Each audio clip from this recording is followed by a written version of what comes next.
пожалуйста, пока... Тогда мы можем, знаешь, что еще можем сделать? Если тут все налажено, пойдем туда лучше. Конечно, самые разные национальности к нам сейчас обращают. Мы раздаем 200 продуктовых наборов нуждающимся семьям и трудовым мигрантам, которые не имеют ни работы, ни возможности вернуться на родину и голодают.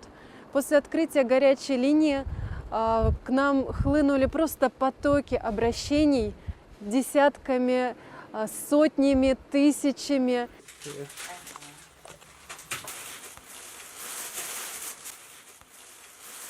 сюда приехала.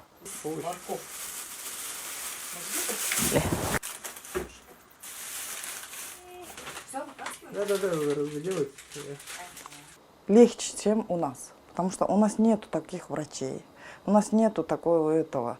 Здесь хоть нам помогает, здесь хоть лечение получаем. У нас нет такого. У нас вот пойдешь в больницу, да, скажут, есть дом, есть этот, деньги есть, да.